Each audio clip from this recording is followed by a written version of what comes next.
Professor Michael Matias, seja muito bem-vindo ao Seeking Growth Podcast. Muito obrigado, Axel, pelo convite. Muito feliz de estar aqui. Uma honra poder estar aqui compartilhando um pouquinho do meu trabalho e conversando com você sobre hipertrofia. Cara, faz uma breve apresentação sobre você para quem ainda não te conhece. Com certeza, meu nome é Maicon Matias, eu sou professor. A minha primeira formação é como farmacêutico e eu sou mestre em farmacologia. E só depois de muito tempo de uma carreira na área da saúde que eu fui realmente ir para a área de educação física. Então, mesmo sendo a minha paixão depois de muito tempo, né? Hoje em dia vou completar com quase 20 anos de treino, então eu estou envolvido com treinamento resistido e treinamento de força, de forma geral, há bastante tempo, e trabalhando com pessoas e atendendo pessoas e tudo mais, mas realmente a transição de carreira eu fiz um pouco mais tarde, né? Foi ali na época da pandemia e tudo mais. Então, só depois disso que eu realmente fiz essa transição para vir trabalhar no digital e trabalhar principalmente com educação física. E daí hoje em dia o meu foco ele é principalmente em comunicação científica dentro da ciência do exercício. Então, até a vivência com a pós-graduação, né, com o mestrado, ela me trouxe uma bagagem grande e uma seriedade grande no trabalho de interpretação crítica de evidência científica. Então, a gente fazia trabalhos sobre revisões temáticas e tudo mais, então isso me trouxe um certo background que me permitiu trazer isso para o meu trabalho hoje em dia do digital. Então, hoje em dia, um dos meus grandes interesses é melhorar justamente isso, né? Essa questão de comunicação dentro de ciência do exercício. E está sendo algo bem necessário, né, cara? A gente, mais para o final, a gente até entra nesse tópico, Uhum, mas eu acho que é importante a gente já até mostrar qual linha que vai ser seguida aqui nesse podcast, né? A gente vai falar sobre uhum. hipertrofia, né? O professor Michael vai nos guiar nesse mundo de ganhar massa muscular. Sim. Agora, seguindo uma prática baseada em evidências, né, Michael? Agora, o Uhum. que é uma prática baseada em evidências para quem não sabe? Prática baseada em evidências, na verdade, a gente não está pensando só em artigo científico, né?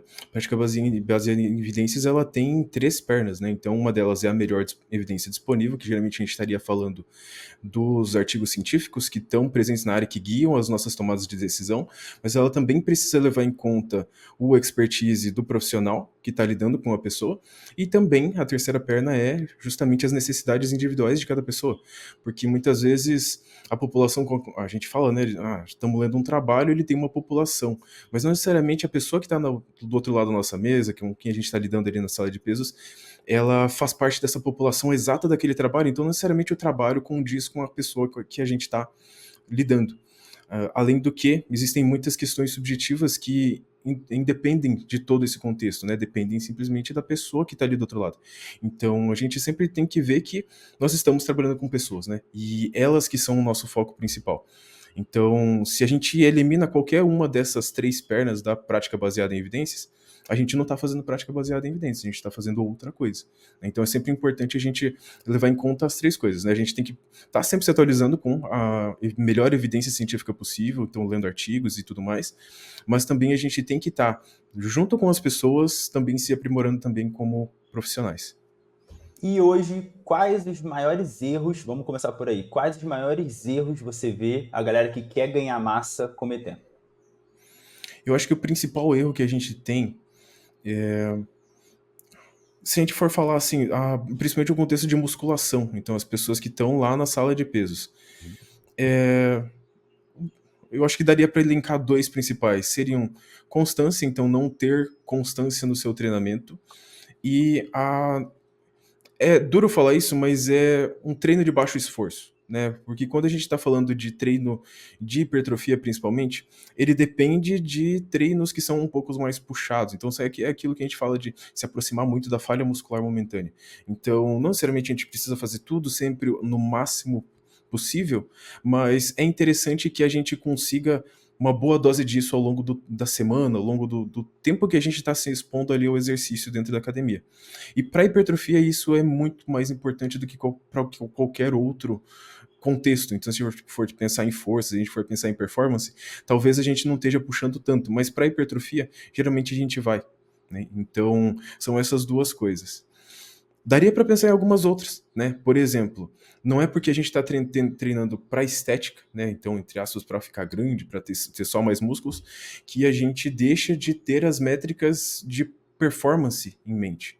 Então, a gente só tem uma métrica de performance, a gente só sabe se a gente está ficando mais forte, se a gente está ficando melhor naquilo que a gente está fazendo, se a gente está medindo as coisas. Então, outro erro bastante comum é a gente não manter esse registro, né? Então, seriam as três coisas, né? A gente conseguiria, se a gente está se esforçando bastante e a gente está mantendo registro de onde, o que a gente está fazendo, a gente sabe para onde a gente vai prosseguir, né? Então a gente consegue saber, não, preciso aumentar meus pesos, ou então, se eu não estiver performando tão bem, eu preciso resolver esse problema de alguma outra forma, e daí eu ou vou procurar um profissional, ou então eu vou estudar um pouquinho mais sobre o assunto para poder resolver esse problema. Mas são essas principais questões, né? Então, ser constantes nos nossos registros e estar sempre treinando com um alto esforço dentro da academia. Então vamos começar por ser constante nos registros.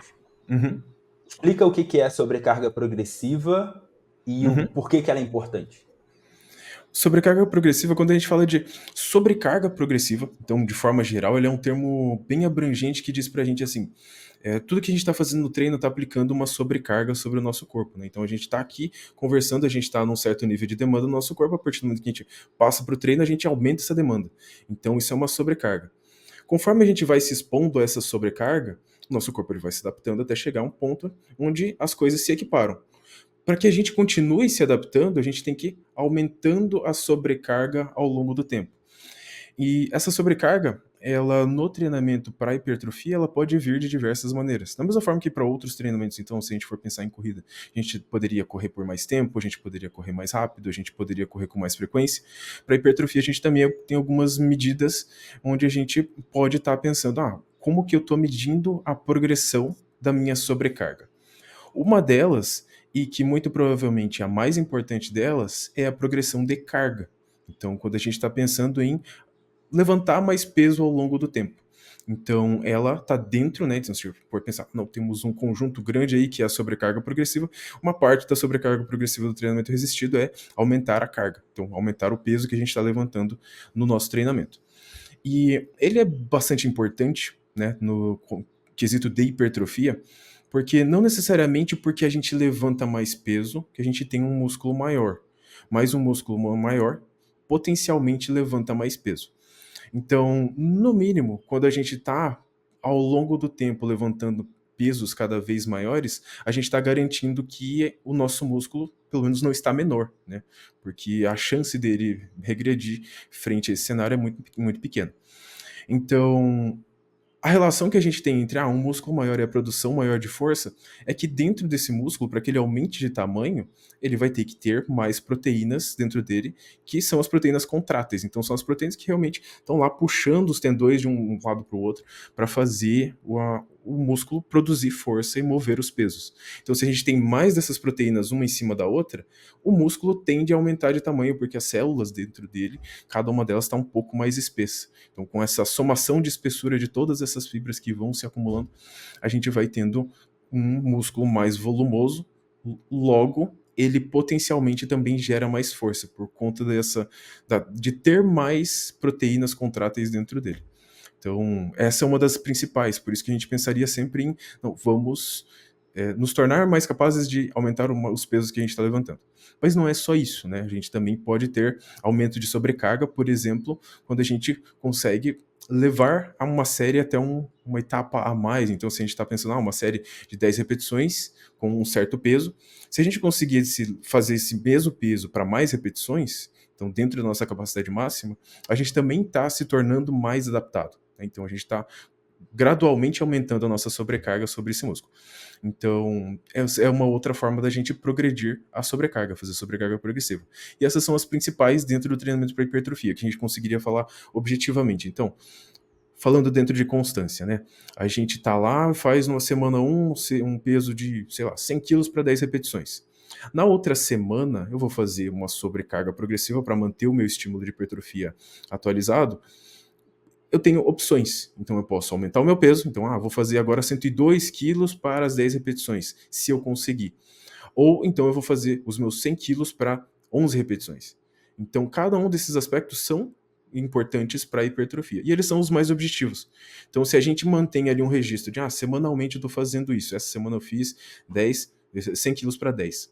Na semana que vem eu vou lá e faço 100 quilos para 11, na outra semana eu faço 100 quilos para 12. Vai chegar um ponto onde eu consigo fazer um incremento também de peso. Então, eu vou lá e faço novamente esse ajuste daí para peso. Não necessariamente eu vou conseguir mantendo a mesma faixa de repetições que eu adaptei lá no começo, mas eu com certeza vou ser mais capaz de levantar aquele peso. E aí é que vem a grande questão. Muito provavelmente, para o meu músculo ser capaz de fazer isso, ele teve que passar por adaptações. Algumas dessas adaptações não foram no músculo, né? Foram no nosso sistema nervoso central, conseguindo usar melhor o músculo, mas uma parte dessas adaptações envolvem sim o músculo, que envolvem também, muito provavelmente, o acréscimo lá das proteínas contráteis dentro do músculo, que fazem com que ele fique mais volumoso. E pensando em iniciantes, galera que está Uhum. começando agora na academia, como você os guiaria a começar essa sobrecarga progressiva? Então, primeiro aumentar a repetição ou primeiro aumentar o peso? O que você acha? Tem um ideal, não tem? Eu acredito que o ideal não exista, porque a gente tem que pensar realmente naquilo, né? Estamos lidando com pessoas, então cada pessoa pode ser que se adapte até a melhor a um tipo de progressão, porque ela tem uma tendência a mais fazer mais resistência, então talvez ela consiga fazer mais repetições, ou então que uma pessoa se alinha mais com fazer mais força, ela goste mais de colocar mais peso. Então, essas coisas não necessariamente são obrigatórias. A gente vai fazendo cada uma delas. Chega um ponto na carreira da pessoa que ela está tão avançada que qualquer tipo de progressão que ela conseguir vai ser o ideal. Mas para o iniciante, ele está num período que ele é muito importante na carreira dele de levantar pesos, né, de treinar musculação, fazer treinamento resistido, que é quando ele consegue colher ganhos apesar de muitas coisas. Então, apesar de uma frequência talvez não otimizada, apesar de não ter o exercício que é perfeito para ele fazer, apesar da execução dele talvez não estar perfeitamente alinhada com o objetivo de hipertrofiar um músculo certinho específico que ele quer. O iniciante ele tem muita permissividade no treino dele. Então, por isso que é um momento bastante bem importante para ganhar autonomia para fazer isso por mais tempo. E o que envolve isso? Conseguir aprender melhor os movimentos, conseguir se situar melhor dentro da academia, conseguir entender como é que é a logística de treino e como que ele também se conhece dentro do treino. Então tem muito mais questões para ele pensar em sustentar mais isso por mais tempo do que necessariamente a gente se preocupar com os pormenores de vou fazer tantas repetições dessa maneira, desse exercício, colocar isso nessa sessão. Será que esse exercício fica melhor nessa do que na outra? É mais importante a gente pensar que temos que fazer mais vezes o mesmo exercício para que a gente consiga se acostumando mais com ele e que esse exercício eu realmente esteja fazendo as adaptações então de carga e de número de repetições conforme eu me torno mais apto nele, mas sem necessariamente se prender a justamente essa coisa muito engessada, né? Porque conforme o tempo for passando, a gente vai acabar, entre aspas, entrando na fase monótona do treino, que é porque a gente já fez tudo, né? Então não tem muito como a gente inventar movimentos diferentes dentro de uma academia para treinar para hipertrofia, principalmente. Então a gente acaba revolvendo dentro do mesmo grupo de exercícios. Então, nessa fase inicial, quando a pessoa está bem se expondo, começando a se expor aos exercícios, é importante que ela comece então a conhecer esses exercícios. E no conhecer esses exercícios e simplesmente com a vivência breve com eles, ela já vai ter um bom resultado de hipertrofia. Porque ela consegue colher isso com mais permissividade. Obviamente, conforme ela vai se tornando cada vez mais adaptada, mais avançada, ela vai ter que imprimir mais esforço, vai ter que cuidar mais dessas questões de progressão de carga, vai ter que entender melhor como é que é o corpo dela, então como que ela se recupera, se ela está conseguindo progredir bem ao longo do tempo. Mas nesse primeiro momento, a principal questão é sempre se adaptar ao movimento, então aprender os movimentos e, inclusive, até isso entra uma outra questão dentro de sobrecarga progressiva que talvez não se alinhe tanto com a ideia da gente fazer hipertrofia, porque né, não é algo mensurável como se fosse aumentar peso, aumentar repetições, mas é justamente aumentar, melhorar a nossa qualidade do treino, né? Então, conseguir fazer o treino com uma execução mais alinhada com aquele objetivo que a gente quer, ou então conseguir aguentar um treino inteiro, né? Então fazer ele sem pular séries, fazendo os descansos da maneira adequada, e mesmo se expondo à mesma carga que a gente fez no momento anterior, mas percebendo o exercício com um pouco menos de esforço. Então é como se a gente estivesse realmente ficando mais forte. Ah, levantei aqui os meus 30 quilos essa semana e estava pesado. Semana que vem, levanta de novo, quando vê, aquilo ali parece mais leve. Mas talvez não necessariamente precise ser o momento para já saltar para a próxima carga. Talvez seja o momento para justamente aprimorar a técnica, né? Então, o iniciante ele tem essa permissividade muito maior, porque mesmo sem fazer esses incrementos, entre aspas, forçados de peso, ele ainda vai colher bons resultados por bastante tempo. Ótimo. Agora tem dois pontos que eu quero entrar. Vamos Uhum, entrar primeiro no primeiro que foi falado e depois a gente passa para o segundo. uhum, Primeiro, proximidade da falha.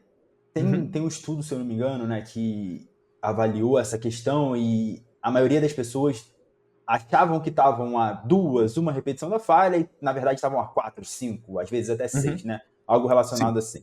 Então, qual é a sua dica nesse sentido? Uhum. É, primeiro em relação a essa evidência, assim, ela é muito. Essa não é a melhor delas, né? A gente, na verdade, não tem uma melhor até agora. A gente tem um conjunto de evidências que mostram pra gente que não necessariamente a gente vai saber sempre em que ponto que a gente está da série em relação à falha. Então, às vezes a gente pode estar, né, mesmo experientes, né, e a gente fala muito do iniciante, mas mesmo a pessoa que é experiente, muitas vezes pode errar nessa percepção. Porque a gente está falando sempre de percepção de esforço, e percepção de esforço ela é subjetiva. Então, muita coisa pode influenciar nisso e desviar a como nós estamos lidando com esse peso. Então, só por isso a gente já tem uma grande questão de, bom, a gente precisa ter um benchmarking, né, que no caso seria a própria falha. Então, eventualmente é sempre bom a gente estar fazendo esse teste. E a outra questão é que uh, a gente tem uma permissividade, agora está saindo cada vez mais trabalhos em relação a isso, permissividade grande em relação a quanto que a gente precisa chegar perto da falha. Não necessariamente a gente precisa estar o tempo todo, né, fazendo todos os exercícios até a falha, mas é importante que ela exista. Sendo ela não necessariamente importante como um absoluto, né, então eu tenho que falhar para treinar, até que ponto eu posso segurar repetições, né, na reserva. Então eu poderia segurar, pelo que a evidência mostra pra gente, até 10 repetições. Elas já têm algum efeito hipertrófico. Então, claro, populações restritas, né, contextos bem específicos, mas dá pra gente a noção de que muita coisa hipertrofia. Então, contanto que a gente esteja ali metrificando as coisas, tomando cuidado para que a gente esteja sempre progredindo, muito provavelmente a gente vai tirar resultado dali de algum lugar. Quando isso deixar de existir, a gente resolve esse problema. E aí, a tua pergunta ela foi relacionada também à nossa à percepção, né? É, até aquela questão que você falou lá no começo do esforço, né? Uhum, sim. Das pessoas não, muitas vezes não treinarem realmente se esforçando. Uhum. Aí vem uma questão importante em relação a, por exemplo, até falando sobre esses trabalhos. Em quais exercícios a gente está lidando com isso, né? Porque, por exemplo, a nossa percepção de falha, ela muitas vezes está atrelada até a nossa percepção de segurança no exercício. Então, se eu pego, por exemplo, vou fazer uma rosca direta para treinar bíceps. É muito diferente a gente alcançar uma falha muscular momentânea nela do que se a gente comparar, por exemplo, com o leg press, né? Ainda que o leg press ele tenha todos os aparatos de segurança e a gente consiga lá fazer o aparador ficar bem certinho na amplitude que a gente padronizou e fazer tudo né, calculado para que a gente faça o exercício com a maior segurança possível, ainda tem uma percepção diferente sobre o exercício. Por N motivos, né? É um exercício multiarticular, move muito peso, a gente fica numa posição bem diferente, que a gente não está de pé, a gente está sentado, então muda a nossa relação em relação ao solo. Então tudo isso muda como que a gente percebe o exercício. E aí não necessariamente a gente vai conseguir, por exemplo, chegar a uma falha verdadeira num leg press se a gente comparar com uma rosca direta. Então, geralmente, por isso que nos trabalhos a tendência é que a gente sempre veja mais relacionado à falha na tarefa, né, o task failure, porque a pessoa vai falhar pelo motivo que ela falhar. Então, o nosso objetivo é simplesmente entender num modelo mais ecológico, né, então pensando no mundo real, como que a gente, se isso ali traria resultado, né? Se isso ali seria o cenário ideal para a gente poder realmente colher os melhores números para cada pessoa. E aí vem a questão, né? Dado que a gente tem essa permissividade grande em relação à proximidade da falha, faz com que a gente tenha mais segurança em, por exemplo, eu vou fazer um leg press, eu vou passar um leg press para o aluno, então eu vou executar um leg press na academia, e eu sei que ele me traz mais percepção sobre o esforço que eu estou fazendo. Logo, se eu falhar, talvez o meu músculo ainda não esteja totalmente cansado ou estimulado a crescer. Então, eu vou complementar esse treino simplesmente com exercícios que me permitam fazer isso mais tarde. Então, eu não perco o estímulo do leg press, porque eu tenho certeza de que aquele exercício que eu estiver fazendo com alto esforço, mesmo que ele não chegue na falha, ele vai me trazer algum estímulo.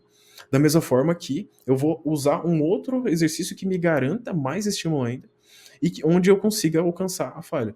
Então, é até uma pegada bem interessante não sei se você conhece o Dr. Eric Helms, que ele é um fisiculturista nacional, ele desculpa, natural, que está há muito tempo na área, e hoje em dia, assim, é uma das grandes mentes, né, uma das mentes brilhantes no treinamento, principalmente treinamento de hipertrofia, e ele até comenta a respeito sobre isso, a respeito disso, que é, então, a gente usa os exercícios com o potencial que ele tem. Então, um multiarticular super pesado que não necessariamente a gente consiga levar até uma falha verdadeira, a gente vai usar ele até onde a gente conseguir, e depois a gente garante ainda mais estímulo com os exercícios um pouco mais simples. Então, você pega uma cadeira extensora para complementar um leg press, e aí você faz os dois. Vamos tentar fazer a falha nos dois? Vamos tentar. Mesmo que a gente não consiga em um deles, talvez forçar mais no outro seja mais fácil, seja mais simples, então a gente garante que o estímulo esteja sendo dado. Muito E isso a gente interessante. consegue pensar da mesma maneira para praticamente todos os outros grupamentos do nosso corpo, né? E todos os outros exercícios que não necessariamente a gente tem acesso aos melhores equipamentos, né? Então, se a gente pega, né, o pessoal que vai vir no meu perfil sempre fala sobre a remada curvada, né? Então, que eu sou o inimigo da remada curvada. Que é um exercício que, assim, ele é super instável, tem vários pontos negativos que não fazem com que ele se alinhe tão bem com a hipertrofia, mas ele tradicionalmente é muito usado no fisiculturismo, ele é usado também em vários âmbitos de performance, tem muitos... tem uma percepção sobre pertencimento dele, né? Então a pessoa faz uma remada curvada, ela se sente bem. Então, muitas vezes, esse é um exercício importante para cada pessoa. Não necessariamente a gente precisa excluir ele da rotina de todo mundo só porque ele não é o melhor exercício para aquele objetivo. A gente colhe o melhor que a gente pode fazer com aquele exercício e depois dá estímulos complementares com outros, né? Então, é importante, por isso que é importante a gente ter em mente que falha é importante, né? A gente precisa estar colocando ela em algum momento e a gente precisa estar com a nossa execução, né, a técnica do exercício alinhada de uma certa forma que faça com que o músculo que a gente quer que cresça, né, ou os músculos que a gente quer que cresçam, sejam aqueles que estejam chegando no limite com aquele exercício. Então, quando eu falhar no movimento, muito provavelmente é aquele músculo que não conseguiu mais contribuir com força para ele. Então, a minha falha muscular momentânea vem da fadiga acumulada durante o exercício, da percepção de esforço atrelado àquele músculo. E a gente consegue isso melhor com alguns exercícios, mas não necessariamente a gente precisa fazer isso com todos, porque nem sempre a gente vai ter acesso a todos, ou nem sempre a pessoa tem a preferência por executar aquele melhor exercício assim. Então, eu sempre digo que existe essa questão também de qual que é o melhor exercício, né? Talvez não o melhor exercício seja o ideal para todo mundo.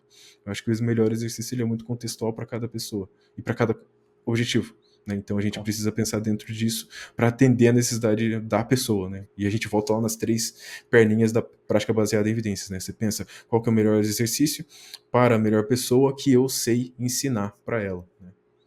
Com certeza.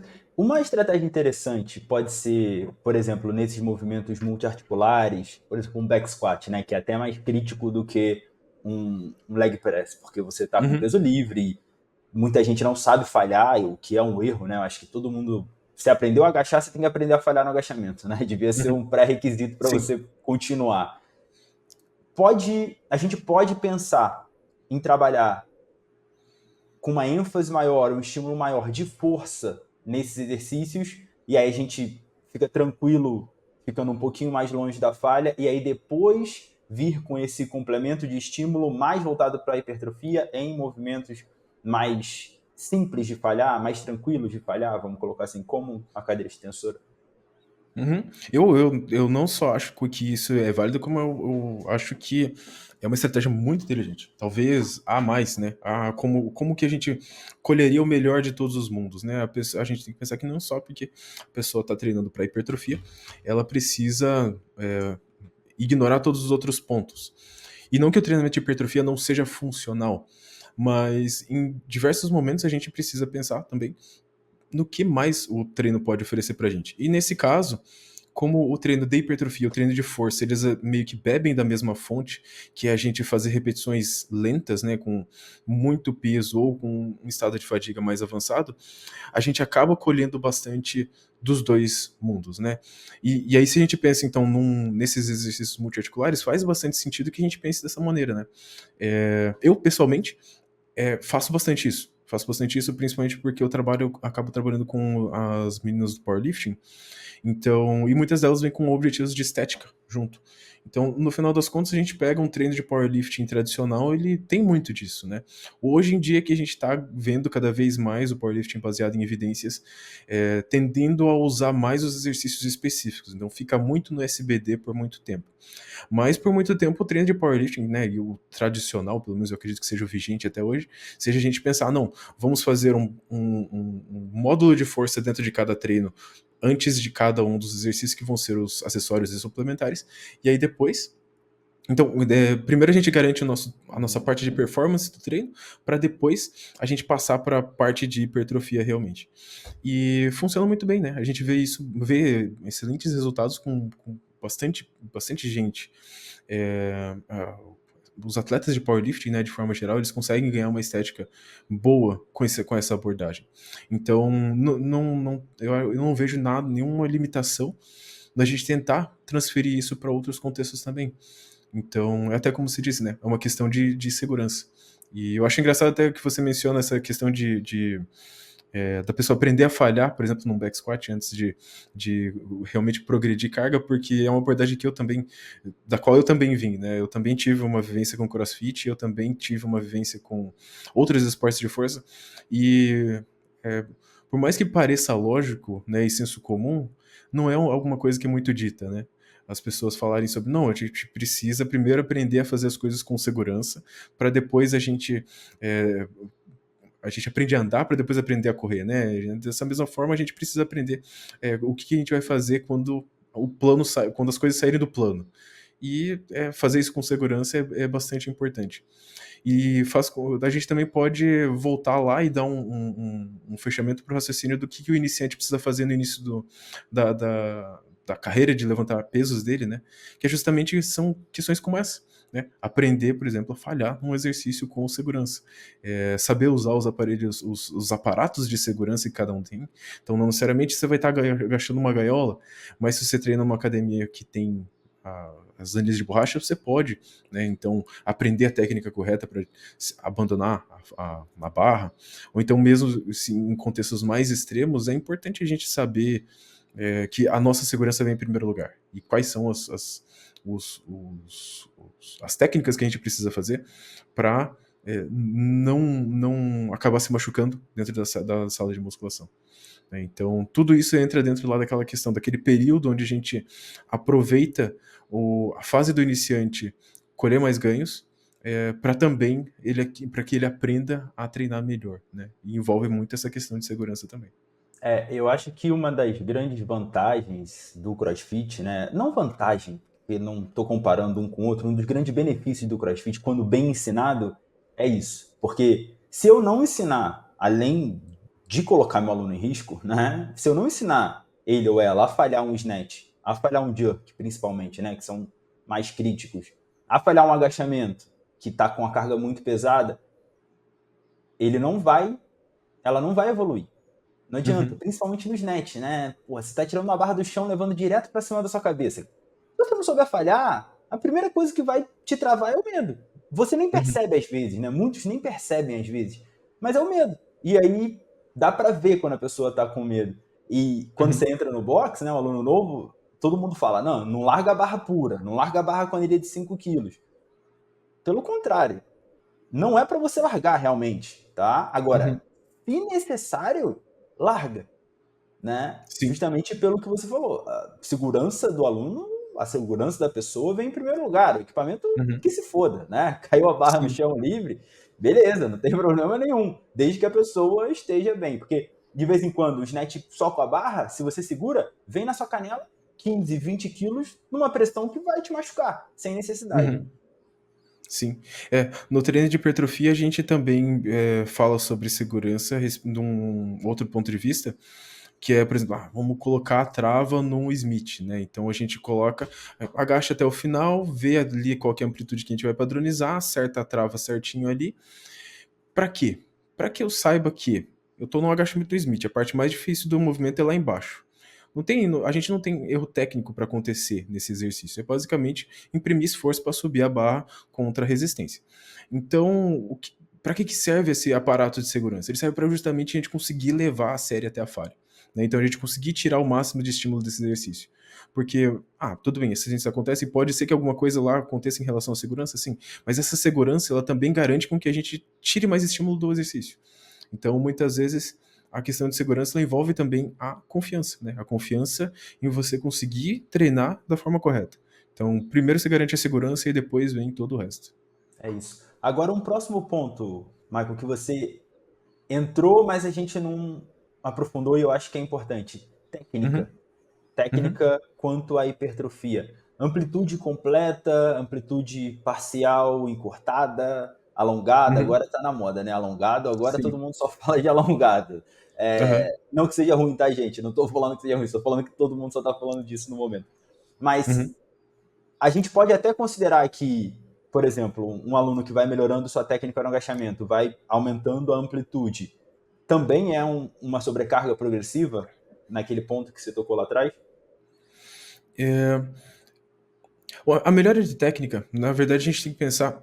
Uma forma como a qual eu gosto de trazer a parte técnica é a gente pensar que. Porque assim, é normal a gente cair no discurso ou no script de que o exercício está errado.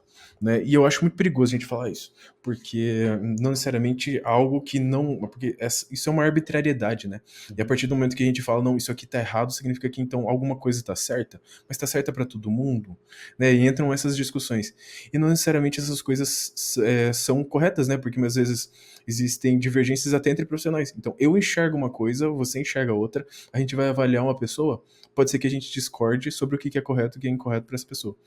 Então, eu acho que é mais saudável até a gente começar a se comunicar de uma forma de que seja, talvez, não a melhor técnica para aquele objetivo. Né? Então, aí vem a questão: o que a gente precisa ajustar na técnica para atingir aquele objetivo? E daí, quando a gente fala de hipertrofia, a gente fala, por exemplo, de seleção de exercícios, e dentro da seleção de exercícios, a gente vai pensar sempre em padronizar as amplitudes de movimento. Então, a amplitude de movimento ela faz parte da seleção de exercício.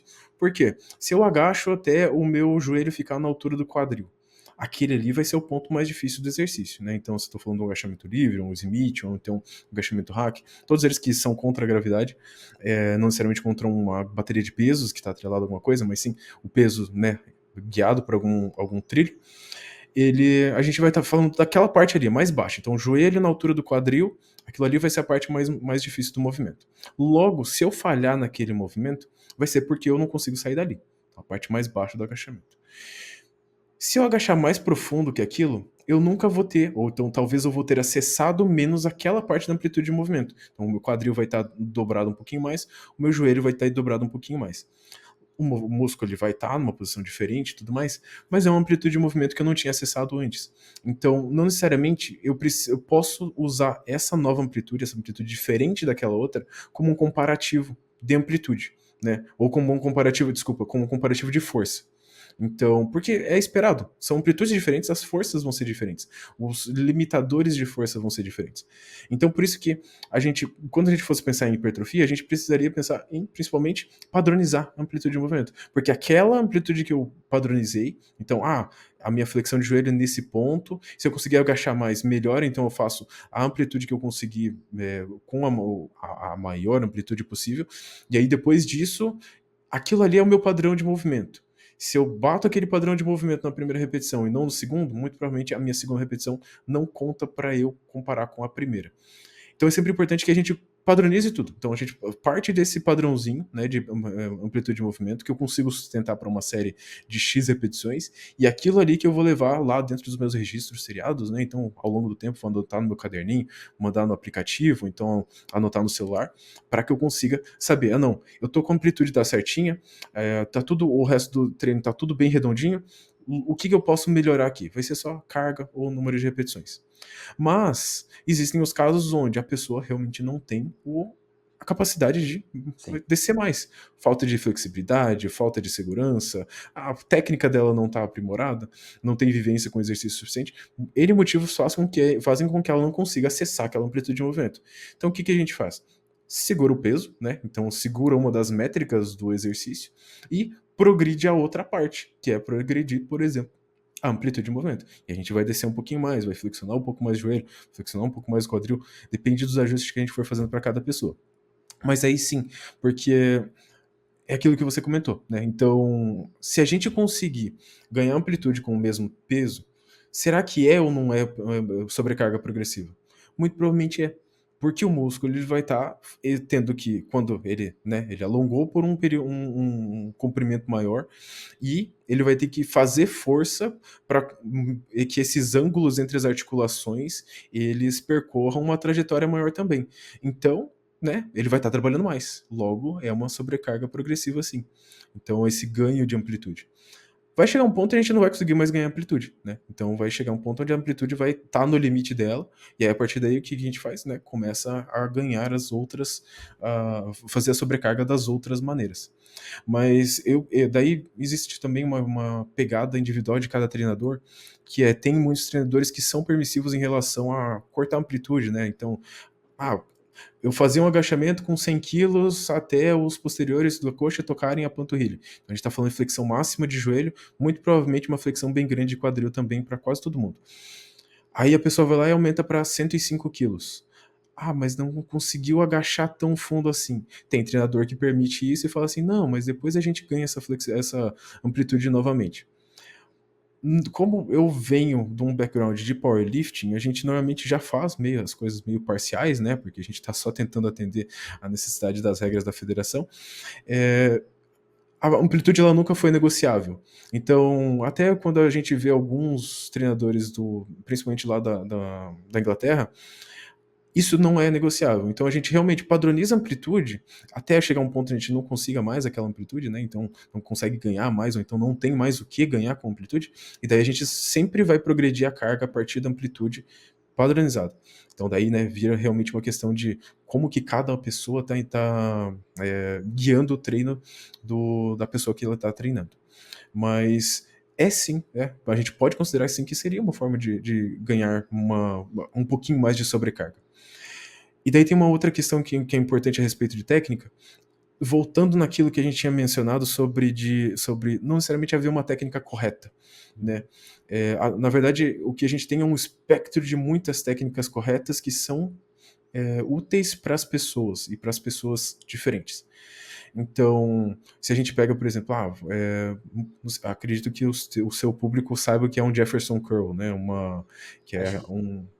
Acho Se que a eles não maioria, sabem, é sim, como se fosse um stiff onde você faz primeiro curvando a parte de cima das costas, e aí você vai curvando a coluna para depois flexionar o quadril, para depois flexionar tudo. Então ele é um exercício onde vai flexionando cada um dos segmentos da coluna até chegar lá embaixo, né? Se você pega esse exercício que envolve uma extensão de quadril, né, em alguma parte do movimento, ou pegar, por exemplo, um stiff, que é uma extensão de quadril pura, né? Então você faz só extensão de quadril sem nada mover o joelho, sem mover muita coisa lá em cima das costas. Ambos os exercícios, eles vão dar estímulo para todos os eretores da coluna, para todos os extensores do quadril, então toda a cadeia posterior ali da coxa, então, né, os isquiotibiais, adutor magno, glúteo máximo, todos esses músculos vão estar trabalhando em ambos os exercícios. Mas, se a gente pega lá, objetivamente, né, qual deles está correto? Não dá pra gente saber, porque a gente usa cada um desses exercícios para uma coisa diferente. Então o Jefferson Curl, ele envolve muito movimento da coluna lá em cima. Então, muito provavelmente, quando a gente falhar num exercício como ele, não vai ter sido o glúteo máximo, o adutor magno e os posteriores de coxa que falharam. vai ser os músculos da parte de cima das costas, né? Os músculos que estavam mexendo a coluna realmente, apesar de existir estímulo para todos os outros. Já, se a gente pega um stiff, vai ser justamente o oposto, né? A gente muito provavelmente não vai falhar porque as costas cansaram. Ela ficou meio estática ali, não teve muito trabalho para ela. Vai ser os extensores quadril, então vai ser glúteo máximo, adutor magno, posterior de coxa. Então, cada um deles seriam, entre aspas, variações técnicas da mesmo padrão de movimento, que é uma extensão de quadril, mas o estímulo, né, principalmente porque o limitador do movimento foi diferente, a gente acaba tendo usos diferentes para eles. Então, quando a gente for pensar em técnica, qual deles que a gente vai usar? Vai depender do objetivo. Né? Então, é aí que vem daí a questão de aprimoramento técnico também. Né? A minha técnica, ela tem que estar aprimorada para que, se eu estiver pensando em hipertrofia, o músculo que eu quero mais estímulo, ou que eu quero que cresça mais, ele seja o limitador do movimento. Então, ele seja o músculo que não vai mais conseguir contribuir para a força naquele padrão de movimento que eu usei para treinar ele. Então, se a gente for nesses dois exemplos ali, um deles são os eretores da coluna, né, no Jefferson Curl. No stiff, a gente estaria falando dos posteriores de coxa. Técnicas diferentes, padrões de movimento muito semelhantes, e daí, por conta disso, estímulos muito diferentes também. É até engraçado, né? Na hora que você fala de Jefferson Curl, tem uma galera que acha que é proibido flexionar a coluna, né? É, Nossa, não, é sim. proibido, você não pode flexionar sua coluna de jeito nenhum. E aí, eu não sei, acho que foi você até que postou recentemente, ou foi a Raquel, talvez, não sei, agora mesmo. Mas um estudo, ou só uma imagem, onde Uhum. se basearam nisso, que era a pessoa tentando pegar a caixa ajoelhada, bonitinha, ao invés Uhum. dela.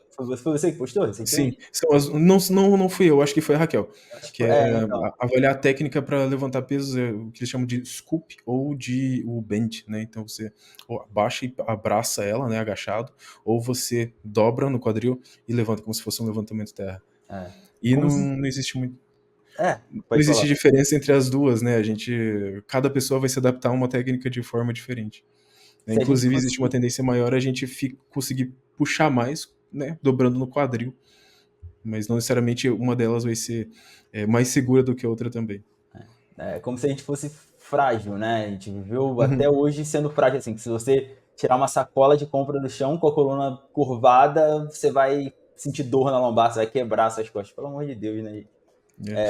Inclusive a gente tem hoje em dia, né, é sempre importante mencionar, é, alguns dos melhores nomes nessa questão de desmistificar, né, não só a comunicação, mas também o entendimento sobre dor, postura e tudo mais, são brasileiros, né? Então a gente tem, por exemplo, o Ney Mesiati, um pesquisador brasileiro, foi um grande nome, um pioneiro aí pra gente.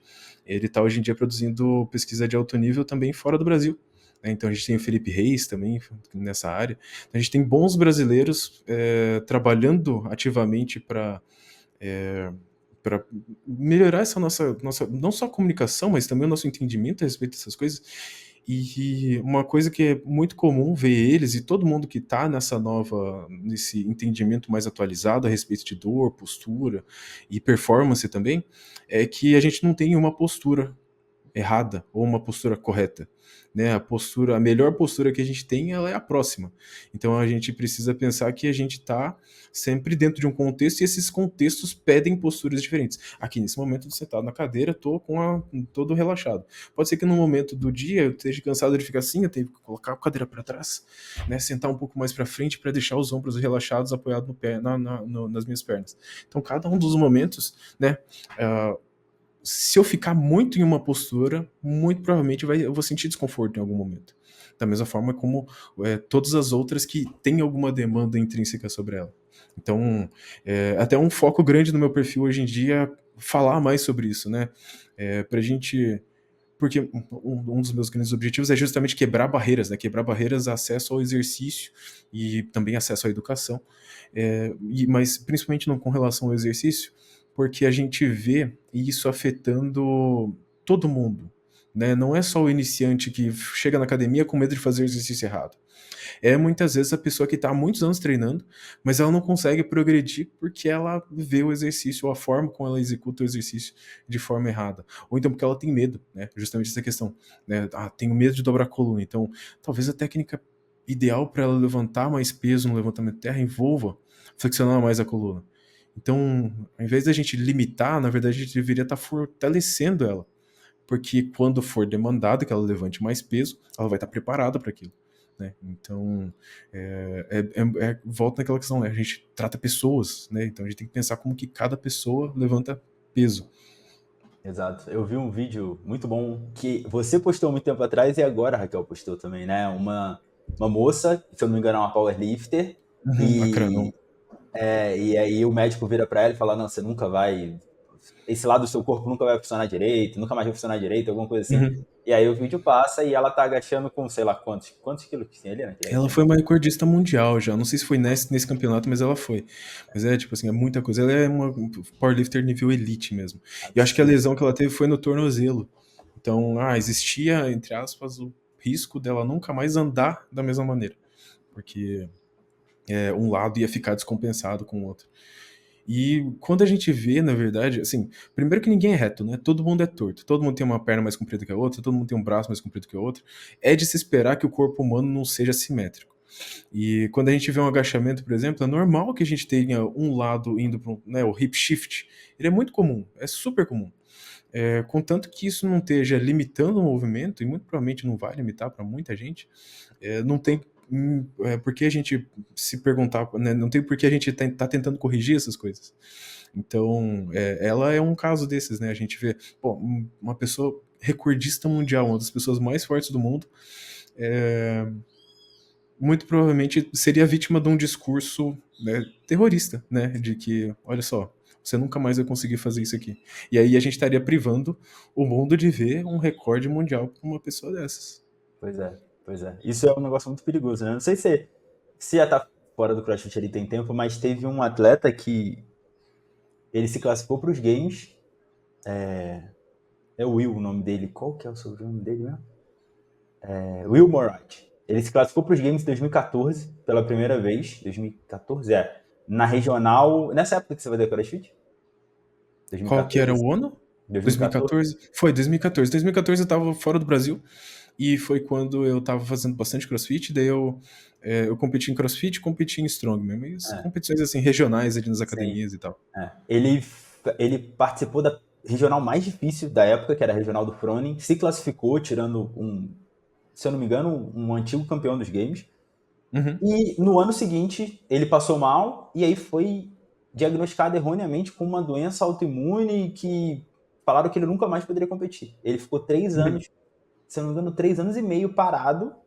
Achou que Uhum. tinha se aposentado, achou que a carreira tinha acabado por causa disso. Mas foi evoluindo, né? Não ficou quieto, sabe? Foi procurando outros diagnósticos, foi procurando outros médicos e tudo. E depois ele voltou, se classificou para os games de novo, 2019, 5 anos Uhum. depois, e já classificou para os games várias vezes depois disso. Caramba. Mas é um bagulho que é foda, né? Mas, enfim, Sim. voltando para a linha. Michael, com certeza agora acho que a gente deu um ótimo panorama inicial, mas eu acho que com certeza a galera tá se perguntando, tá, quantas séries eu faço, quantas repetições eu faço, quantas vezes Uhum. eu tenho que treinar, quanto tempo que eu descanso, essas perguntas mais Uhum. básicas, assim, sabe? Sim. Então, vamos começar a trazer mais esse lado. Quantas séries são necessárias para a gente ter hipertrofia? Uhum. Qualquer número acima de 1. Qualquer número acima de 1 já causa hipertrofia. Então, na verdade, um pra frente já tá bom. Porque a gente fala isso porque existe uma discussão grande aí em relação a volume de treino e tal, mas a gente tem, teve em 2021 a, uma a IUSCA, né, que é uma instituição, assim, ela juntou as mentes mais pensantes dentro de ciência do exercício para trazer conhecimento padronizado para os profissionais. E ela trouxe recomendações a respeito de volume, considerando toda a literatura prévia, né, antes de 2021, que levou em consideração algumas meta-análises, trabalhos que já haviam sido feitos, né, e a opinião de alguns experts também. E no final das contas, a recomendação, ela parece permissiva, mas ela mostra pra gente que é realmente bastante amplo o que a gente pode fazer. E número de séries, nessa recomendação da IUSCA de 2021, a gente estaria falando de fazer 5 a 10 séries por grupamento muscular, por sessão, E se a gente conseguisse fazer, por exemplo, 2 sessões na semana, a gente conseguiria acumular um volume maior de treino, então em número de séries, podendo chegar até 20. Então, se eu tiver, por exemplo, mais do que 10 séries por grupamento por sessão, faz mais sentido eu dividir isso em duas. Daí, estou fazendo 12 séries para peito na semana. Faz 6 e 6, ou então faz 9 e 3, né? Então divide em 2 dias, porque o teu aproveitamento vai ser melhor do que se você fizer tudo numa sessão só. E daí isso, né, gera um volume de treino moderado alto, né, que é de 5 séries até 10 séries por grupamento muscular por sessão. E essas são séries de alto esforço. Então são séries com uma boa proximidade da falha.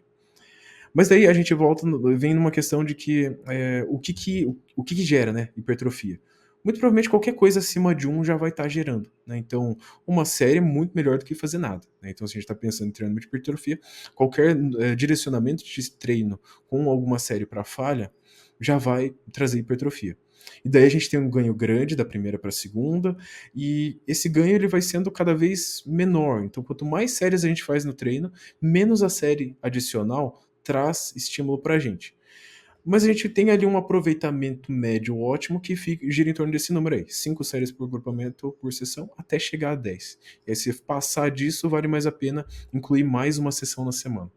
E é bom a gente pensar assim, porque aí a gente já mata duas questões, né? Que não só o volume em número de séries, mas também o número de dias de treino que a gente vai treinar aquele músculo na semana. Então, que é a frequência.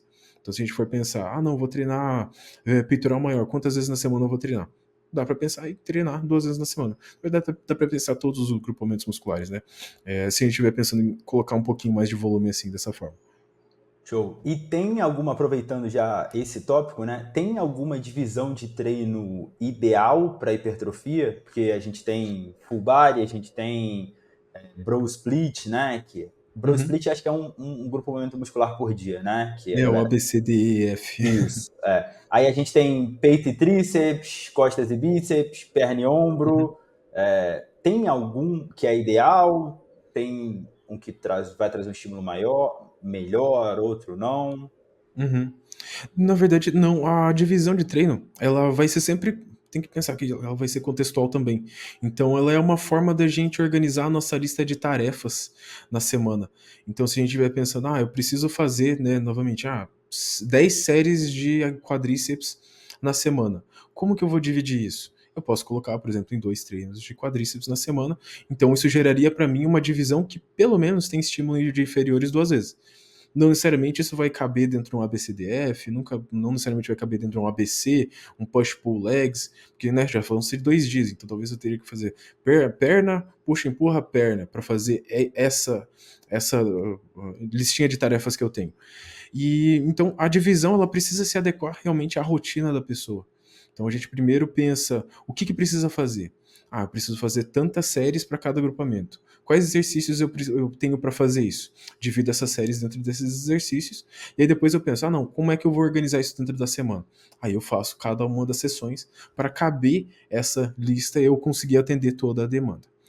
Obviamente, assim, assim, é por isso que é sempre bom a gente pensar que muita coisa traz muito resultado, né? Então, são aqueles 20% que geram 80% do retorno. Então, não necessariamente a gente vai pensar em otimizar tudo o tempo todo, mas daria para a gente pensar, por exemplo, que, poxa, eu treinei costas hoje e não treinei bíceps. Não faz muito sentido eu treinar bíceps no dia seguinte, porque o meu bíceps vai estar sob efeitos de mecanismos de fadiga gerados no dia anterior. Então é bom dar um tempinho de descanso a mais, então eu vou colocar a minha sessão que vai ter bíceps uns dias depois do treino de costas, se eu não treinei ele já lá junto com costas. Se não, eu já mato tudo numa sessão só e faço costas com bíceps. E daí, porque se alinha melhor com o estímulo de treino. Estou usando aquela horinha, 2 horinhas de treino ali para fazer todo o meu estímulo. E aí depois, né, faço isso novamente no outro dia na semana para ter uma frequência um pouquinho maior. Mas de forma geral, esse raciocínio para tentar otimizar o tempo de descanso entre um grupamento e outro, ele vem mais para resolver problemas. Porque nada impede a pessoa de treinar costas um dia e bíceps no outro e continuar progredindo e continuar tendo ganhos. Né? A gente só pensa que idealmente a gente daria esse tempo de descanso. Então, se existe progresso, né, no final das contas, o progresso é o que guia tudo. Se a pessoa está tendo progresso, ela está ficando maior, está ficando mais forte, está ficando mais apta, ela muito provavelmente não está tendo problemas com essas coisas, né? Ela está colhendo os resultados. Só quando alguma dessas cessarem é que a gente vai pensar, não, o que que eu posso fazer aqui? Aí a gente entra lá nos mecanismos e faz lá o quebra-cabeça para poder resolver cada um desses problemas. Mas divisão de treino, realmente, não existe nenhuma delas que é mágica, né? A gente vê só se que existe bastante tendência, muito por conta até da mídia social, da comunicação, né? Que tem os vai e vem. Então, às vezes, por exemplo, quando eu comecei a lidar com internet e treino resistido, acho que foi 2007 por aí.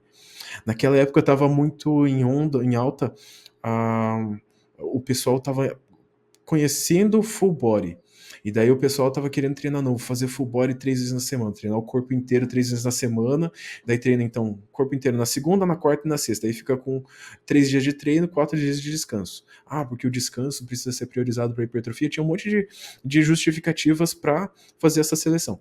Mas não necessariamente isso traria mais resultado, até porque, né, a gente tem pessoas ao longo da história, se a gente for pensar no esporte que é o fisiculturismo, né, tinha muitos atletas que treinavam full body da mesma forma que tinha muitos atletas que treinavam um grupamento por dia. Então, necessariamente é isso que vai trazer mais resultado ou não. Realmente a gente pensar todo o emaranhado de tudo aquilo que a pessoa precisa fazer para acumular todo o estímulo que ela precisa, né? E daí a divisão, ela precisa se adequar a isso. Né, a preferência da pessoa junto com a rotina dela e desde que ela esteja atendendo a demanda aí do que ela, entre aspas, precisa fazer, né? Então, quantas séries, quantos grupamentos ela vai treinar e tudo mais. Boa. Ótimo ponto que você entrou aí. Agora tá na moda, aproveitando duas. Calma aí. Não sei o que aconteceu com a minha câmera, não sei se saiu aí para Deu você, uma mas aqui. travadinha, não Então, consegui ouvir. voltou. Aproveitando até dois tópicos, né, que você falou. Um, o descanso e Uhum. mídias sociais. Agora é a onda do treino natural, né? É a molecada que é natural, e aí o treino natural é diferente do treino hormonizado, e o treino natural Uhum. você tem que treinar, acho que alguns falam isso, não sei se todos falam isso, mas enfim, no máximo 4 vezes na semana, porque senão o seu corpo não é capaz de se recuperar. Uhum. Realmente é isso, isso é o ideal, é o ótimo para quando a gente pensa em hipertrofia para alguém que não está usando nenhum esteroide anabolizante? Na realidade, eu acho que essa é uma percepção que vem da tradição do fisiculturismo natural. Porque a gente vê muitos fisiculturistas naturais e muitos bons fisiculturistas naturais na história, assim, treinando dessa forma. Então, treina 2 dias e treina 4 dias e descansa 3, né? Na semana, numa semana de 7 dias. Mas não necessariamente é regra, né? Porque quando a gente olha, até porque quando a gente olha a literatura, ela não necessariamente compreende o lado hormonizado da coisa. Sim. Então, se tem alguém que muito provavelmente, se a gente tá pensando, não, vou fazer prática baseada em evidências. Muito provavelmente o meu treino vai se alinhar muito bem com todos os públicos, independente dele ser harmonizado ou ele ser natural. Né? Vai estar tendo um bom guia aí pra gente estar pensando. Daí, se a gente for pensar só pro lado do natural, aí sim que a gente está dentro de um contexto muito mais próximo do que é o deles. E daí a gente está pensando nesse volume mais moderado alto, a gente está pensando nos tempos de descanso X dentro de cada série. A gente está vendo que frequências altíssimas de full body todo dia causam hipertrofia, da mesma forma que frequências muito baixas de um grupamento por dia também causam. E causam hipertrofia de uma magnitude bastante semelhante. Né? Realmente, o que muda dentro dessa frequência de treino são essas questões que, inclusive, já estavam inclusas lá naquela recomendação de 2021, que se conseguir treinar 2 dias na semana, vai ser superior a treinar um dia na semana cada agrupamento, desde que a gente tenha um volume acima de 10 séries por semana. Então, aí a gente começa a pensar, pô, então dá para encaixar praticamente 6 dias na semana fazendo puxa, empurra, perna, né? Uma divisão ok, e um natural conseguiria fazer isso. E conseguiria mesmo, né? Só vem a questão, quem que tem 6 dias na semana para tá treinando porradeira, né? Igual precisa ser um treino de hipertrofia, e que vai aguentar fazer isso? Muito provavelmente não vai aguentar. Não necessariamente só por conta de recuperação, mas também por conta de demanda do dia a dia. Né? A pessoa tem que realmente estar vivendo aquilo para poder estar fazendo assim. Então, a gente tem, né, N formas da gente poder abordar as coisas. E não necessariamente vai precisar dessa regrinha realmente. Mas existe sim uma tendência a gente pensar que, pô, muito porque os líderes, né, na área, então os grandes fisiculturistas, eles muitas vezes tendem a treinar dessa forma. muito por conta de tradição, não necessariamente por conta de superioridade. Só que entra também uma questão assim, que a gente está vendo na mídia social, geralmente isso sendo comunicado por bons fisiculturistas naturais. Esses bons fisiculturistas naturais, eles não necessariamente concordam com isso, mas eles têm treinadores que vêm com essa mentalidade também. Então, eles estão treinando dessa forma porque foi aplicado a eles e está funcionando muito bem. Então, muitas vezes, realmente, não é questão de superioridade, mas sim maior experiência com o método. E aí a gente volta, aquele profissional ele trabalha melhor dessa forma, talvez pela prática baseada em evidências, considerando esse profissional, ele muito provavelmente vai performar melhor e vai conseguir fazer os alunos dele terem mais resultados com aquela forma. Porque se ele começar a tentar fazer umas coisas muito diferentes, ele não vai conseguir controlar as variáveis para ele poder entregar o melhor resultado para o aluno dele. Então, tem muito disso, né? A gente vê, já que é uma prática comum, muito provavelmente o pessoal tem mais conhecimento dentro dessa prática também. E aí eles conseguem mais resultado por conta disso. Vários vieses, né? Se a gente for pensar. Com certeza. Agora, número de repetições. Tem um número de repetições certo para hipertrofia, igual se imaginava antigamente, né? Você quer ganhar massa, você fica ali entre 7 e 12, né? Falavam isso mais Uhum. ou menos antigamente. Existe isso, não? Existe. Existia até um diagramazinho que o pessoal fazia. Então, não é 1 a 6 é força, 1 a 5 é força, 5 a 12 é hipertrofia e de 12 para cima é resistência muscular, né?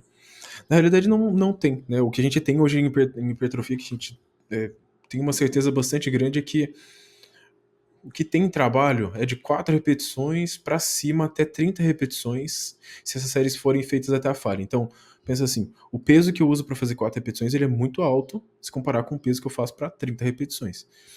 E ambas vão gerar o mesmo nível de hipertrofia. Aí a gente pensa, né? Mas por que que isso pode acontecer? Por que que isso... Entra lá nos mecanismos e eles conseguem fazer pra gente fechar um raciocínio de que faça sentido realmente, por que que isso funciona. E aí a gente vai para a prática e a gente vê lá nos trabalhos realmente. Então, série de 4 repetições gera a mesma magnitude de hipertrofia que a de 30. Algumas questões entram aí no meio para a gente poder pensar que, poxa, o que que vai diferenciar então elas, né? Justamente os outros ganhos que a gente tem dentro dessa seleção de carga. Porque a faixa de repetição que eu escolho é a carga que eu vou usar.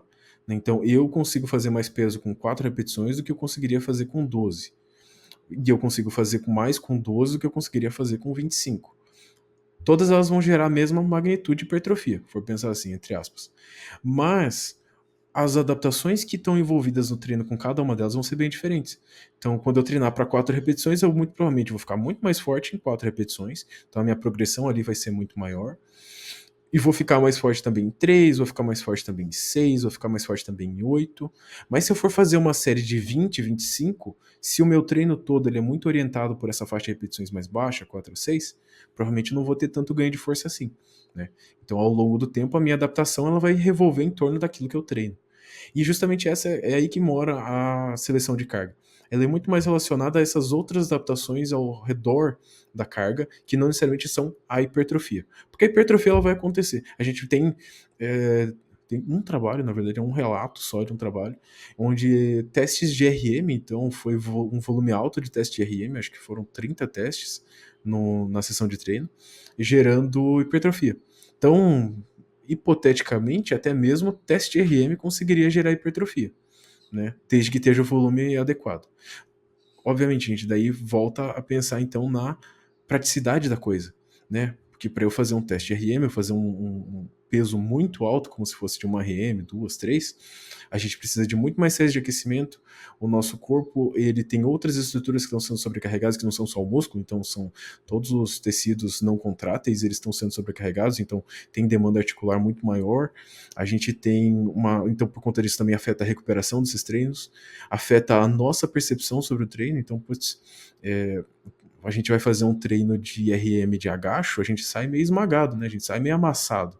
Né? Eu brinco que eu entro no treino de agachamento com 1,71 de altura, eu saio com 1,69, porque a gente vai dar uma amassadinha mesmo, porque é muito peso. Né? Então, tudo isso entra na questão logística da seleção de carga. E é aí que mora daí a diferença entre as cargas no treinamento de hipertrofia. Para alguns exercícios vai ser muito mais fácil a gente levar até a falha, ou então a gente fazer realmente uma boa execução se a gente for usar uma faixa de repetições um pouquinho maior. do que se a gente for fazer, por exemplo, vou fazer uma elevação lateral para 4 repetições. É muito difícil, né? É muito difícil. É possível? Com certeza é. Mas qual que seria a praticidade da gente fazer isso? É muito menor do que a gente fazer uma elevação lateral para 12, para 15 repetições. Então, para alguns exercícios, daí no final das contas vai revolver muito em torno de logística. A gente pensar, pô, como que esse exercício aqui fica melhor para esse objetivo? Né? E sabendo que todas as faixas de repetições plausíveis, né, até 30 repetições até a falha, vão gerar hipertrofia para mim, eu ganho um bom lastro aí para trabalhar dentro da minha faixa, entre aspas, de conforto. Isso é muito importante, por exemplo, também quando a gente pega exercícios que tem apoio, né, uma remada onde a gente apoia o peito. Uma pessoa de 80 quilos remando 80 quilos para 8 repetições é muito mais confortável do que essa mesma pessoa de 80 quilos remando para 60 para 12, né, para 15 repetições. E a hipertrofia muito provavelmente vai ser muito parecida. Né? Não necessariamente a gente precisa se ater ao número de repetições, a gente precisa se ater ao contexto da pessoa. E aí, com relação à carga, só existe uma questão que é importante, mas que assim, faz parte daqueles ajustes ultra finos que a gente tem dentro do treino, que é os padrões de movimento multiarticulares, eles envolvem algumas alterações biomecânicas quando a gente pensa em carga. Então, um supino para um RM, 2RM, 3RM, envolve muito mais os sinergistas do que um supino para 10, 12, 15. Então, se eu estiver treinando peito, né, para hipertrofia, faz mais sentido que se eu for usar um supino, eu use uma faixa de repetições um pouquinho mais alta, porque o meu limitador no movimento tende a ser mais o peitoral maior do que esses outros grupamentos. Então existe aí o racional da gente pensar, a gente tem essa evidência para leg press e para supino, mas dá para a gente pensar que sempre que a gente for aumentar muito a demanda de carga, então usar uma faixa de repetições muito mais baixa nos multiarticulares, existe uma tendência a gente ter uma participação maior dos sinergistas. Né? Então seria essa a questão. Então multiarticulares faria mais sentido a gente pensar em algo mais intermediário, fosse pensar em logística, do que algo necessariamente tão extremo assim, vamos fazer só repetições mais baixas e tal.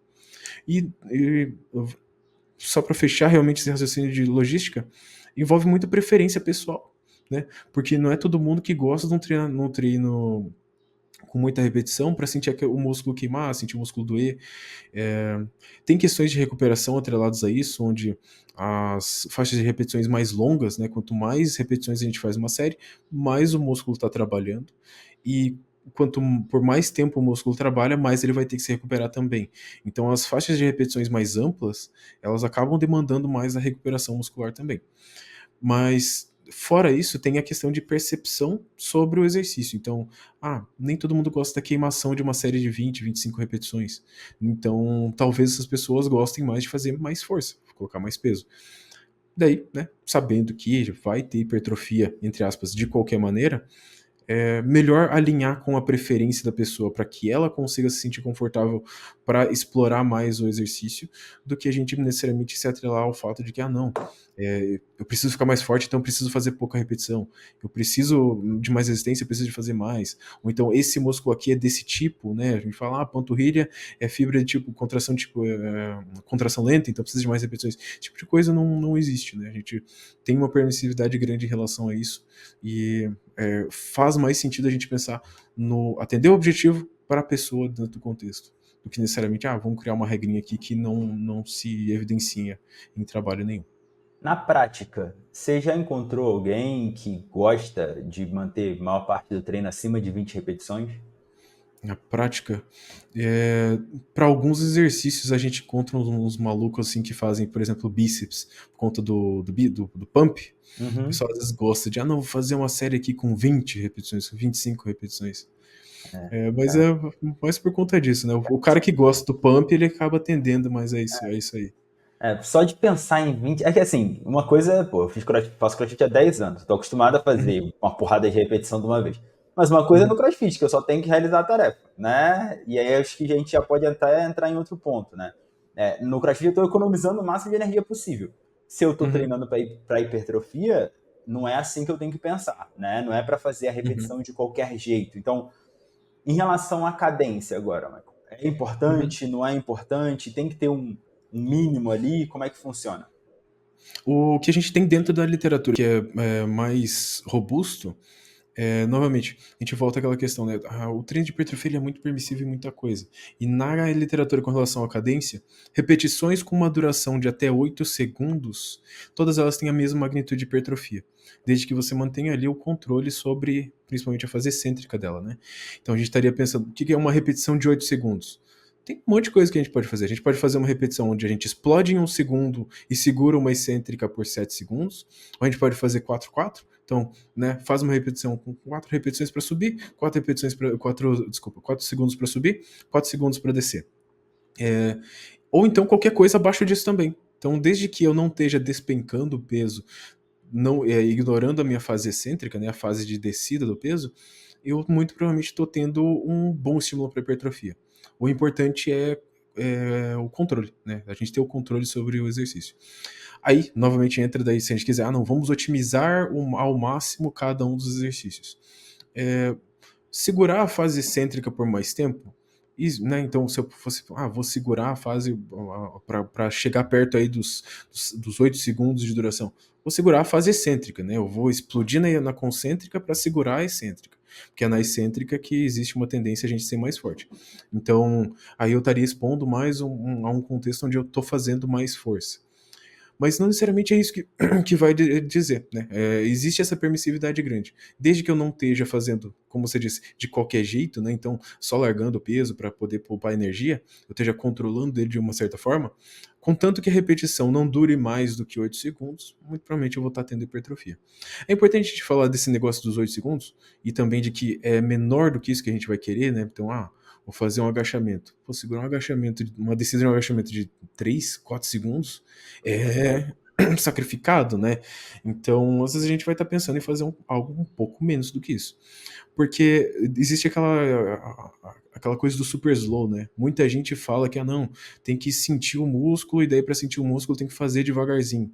Só que quando a gente faz um exercício devagarzinho, a gente perde um dos preceitos do treinamento para hipertrofia, que é esforço, né? Porque o meu esforço ele tem que ser em mover o peso o mais rápido que eu posso. Ele eventualmente vai se mover de uma forma muito lenta, e porque eu preciso de mais tempo para fazer mais força. Mas isso é involuntário, né? Eu vou chegar num ponto na série onde eu não vou conseguir levantar mais rápido. E aí, nesse ponto, então, que a gente vai ter o maior estímulo para hipertrofia. Mas isso tudo é involuntário. Se eu fizer isso desde o começo da série, muito provavelmente a minha primeira repetição lá, eu não fiz esforço nenhum, né? Porque eu tô com peso leve o suficiente para que eu consiga levantar ele devagarzinho, sem me preocupar com ele, com ter que imprimir muito esforço voluntário sobre ele. Boa, Mas a ótimo. cadência a gente revolve muito em torno disso. Até 8 segundos de duração, desde que a gente mantenha o seu controle das duas fases, a gente vai ter um bom resultado de hipertrofia. Acho que 1 segundo por repetição é muito pouco também, né? Se a gente pensar 1 segundo para você fazer a repetição inteira. Eu acho que, se eu não me engano, o limite mínimo é 2. Então 2. seria um para subir, um para descer. Né? No mínimo. Porque 1 segundo a repetição inteira, você fez meio que. Pode depender do movimento, mas enfim, foi muito rápido, né?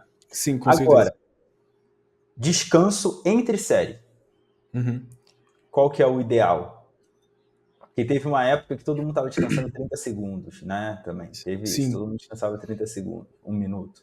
Mas Até hoje, na verdade, a gente vê muitas vezes o pessoal usando descansos bem curtos assim, só que eu acho que até por conta do crescimento do fisiculturismo natural, a gente vê que os atletas eles estão cada vez mais focando em performance. Então, quando a gente pensa em descanso entre séries, mesmo dentro do treino de hipertrofia, faz mais sentido que a gente priorize sempre a performance da próxima série. Então, a gente precisa começar a próxima série num ponto onde a gente consiga melhorar o máximo de performance possível. E aí, será que um descanso curto vai permitir isso? Muito provavelmente, na maior parte dos casos, não. Então a gente já parte desse pressuposto. E aí o que a gente vê na literatura? Por muito tempo, as únicas comparações que a gente tinha era 1 minuto versus 5 minutos. Ou 1 minuto versus 3 minutos. Ou então 30 segundos versus 1 minuto. A gente não tinha uma comparação assim gradual entre os tempos, ou então saber até que ponto que chega o limite. Então o máximo que a gente poderia dizer é que descansar mais do que 1 minuto é melhor para hipertrofia. Hoje em dia a gente já conseguiu alguns trabalhos a mais que fazem com que a gente consiga um raciocínio de que 2 minutos para cima é o ideal. Então, não existe um limite onde a gente perca, né, o estímulo de hipertrofia ou então o resultado ideal, né? Então, para cima não tem limite. A gente poderia estar pensando que, por exemplo, um treino de powerlifting, onde a gente às vezes descansa 10, 15 minutos entre uma série e outra, a gente ainda conseguiria acumular um bom estímulo para hipertrofia. Mas o menor possível estaria ali em torno de 2 minutos. Isso tá sendo desafiado hoje em dia. A gente tem trabalhos saindo com bons resultados de hipertrofia ou a mesma magnitude de hipertrofia, com o descanso progressivamente menor ao longo do tempo. Então o pessoal começa descansando X minutos e chega lá no final do programa de treino e estão descansando 30 segundos. Então, isso, né, é inclusive um trabalho de um grupo brasileiro, se não me engano, que fez isso.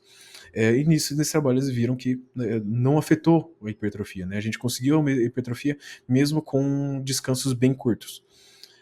Então faz com que a gente tenha uma noção de que é bom, né, se a gente fosse pensar, vamos simplificar a vida da pessoa que está ouvindo. Descanso que é necessário para que você consiga repetir a mesma coisa que você fez na série anterior, ou melhor. Então, pô, descanse. E geralmente isso vai envolver 2 minutos para cima. Mas se a pessoa não tem muito tempo, pode ser que faça sentido colocar 1 minuto e meio para alguns exercícios, né? Um leg press de 200, 300, 400 quilos não vai permitir que a gente faça isso. Um agachamento não vai permitir que a gente faça isso. Mas uma rosca direta talvez caiba, né? Uma elevação lateral talvez caiba.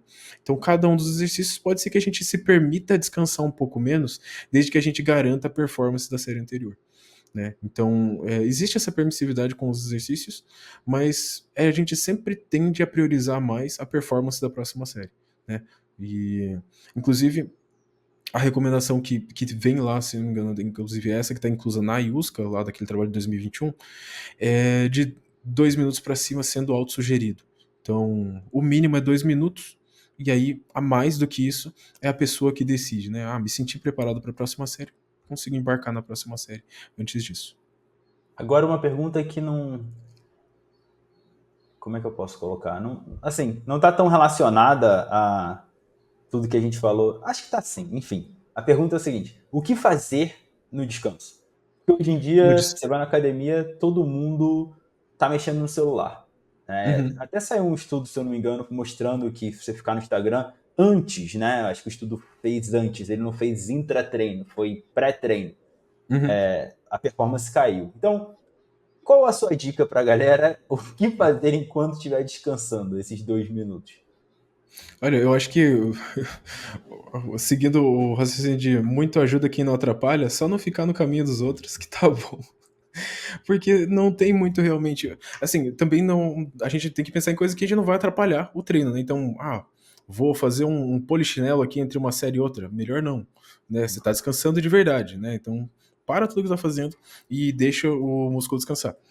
Mas, fora isso, as outras atividades tem essa questão de foco, né? Então, geralmente o pessoal indica não mexer em mídias sociais, não mexer em tarefas relacionadas fora do treino, né? Durante o treino, porque isso pode afetar a performance, mas é muito individual, né? Então, contanto que o que você está fazendo no descanso não atrapalhe a performance e também, eu acho que o ambiente, qualquer coisa tá livre, né? Inclusive mexendo no celular. De repente, a pessoa tá escutando a música, tá trocando a música ali, tá ouvindo um podcast, um negócio assim. Não tem por que se preocupar tanto com o que fazer. Desde que você não esteja atrapalhando, né, o teu treino e o treino dos outros, tá ótimo. Boa. Agora, uma pergunta que, assim, é uma pergunta que geralmente eu faço, né, quando eu tô conversando sobre esses assuntos e faz as pessoas pensarem bastante, porque a maior parte das respostas sempre é depende, né? Agora, se você só pudesse escolher 10 exercícios para um homem, vamos botar um homem, Uhum, e aí você pode até falar se você colocaria a diferença entre um homem e uma mulher, mas se uhum. você só pudesse escolher 10 exercícios para um homem ganhar o máximo de massa possível. Pelo próximo ano, ele só vai poder fazer esses 10 exercícios. Quais seriam? 10 exercícios.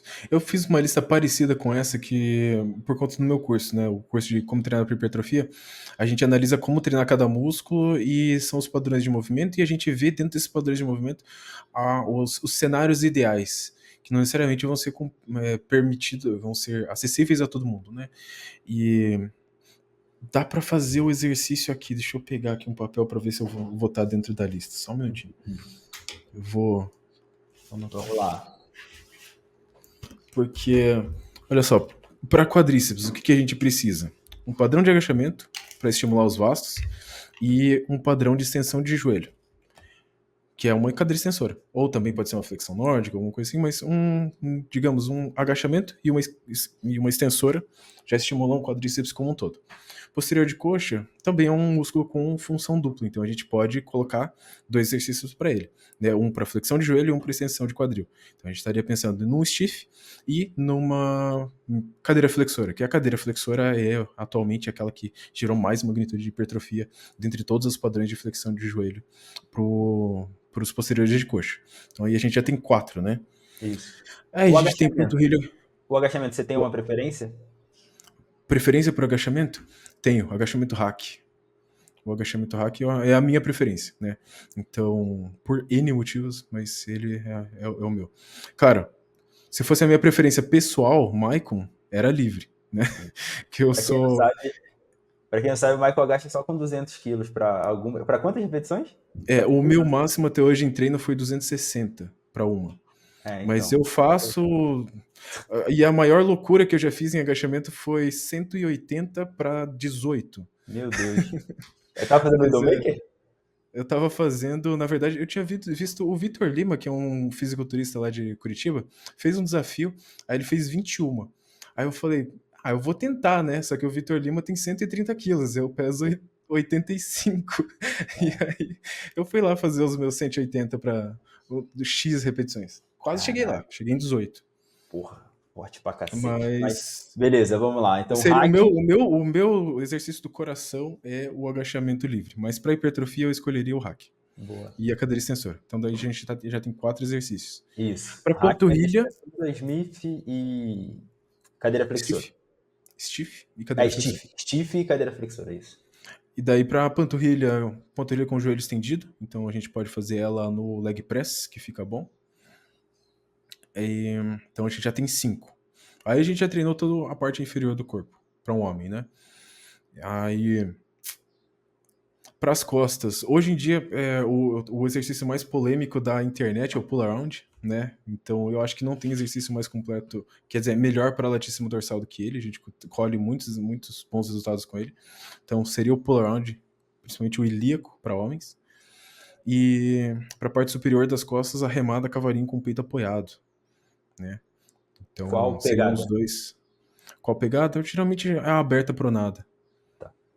Essas seriam as minhas escolhas. Então, 2 exercícios para as costas. Para peitoral maior, a gente poderia colocar um supino inclinado com halter, que é um bom exercício. E paralela. Mergulho em paralelas. Daí já são... Fechamos... 1 e 9. 9. Só tem mais um. Só tem mais um? Vamos colocar uma elevação lateral aí, então. Para treinar a deltoide lateral. Boa. Daí fechamos. Ainda fica faltando treino de antebraço, ainda fica faltando treino de alguns outros grupamentos. O abdominal também, principalmente. Mas esse já seria uma boa base. Vamos terminar, então. O que mais você colocaria? Você falaria assim, puta, não, isso aqui... Segue com isso aqui. O que eu acho importante, assim, eu sempre digo que o pior conselho que alguém pode falar para alguém que quer mais músculo é não treine o músculo X. E tem gente que faz isso, né? Então, você quer hipertrofiar, não treina adutor. Não precisa treinar adutor. Mas se quiser hipertrofiar o adutor, não faz sentido você treinar o adutor? Ou então, né, o abdômen, quero um abdômen mais definido. Não treina abdômen. Você quer o abdômen, gente, treina o abdômen. Então, o exercício de abdômen, tem um que a gente apelidou carinhosamente no perfil, que é o fazedor de hérnia, o hérnia maker. eu vi Que esse é, vídeo. é semelhante ao que vocês fazem no CrossFit, né? A ideia é basicamente a mesma, só que ao invés da gente fazer ele até o final, a gente faz só a parte mais alongada do movimento, e daí a gente, né, fica bastante dolorido depois. Mas é o abdominal seria o hernia maker. Faltam os exercícios de antebraço, então flexão e extensão de, de punho já são suficientes.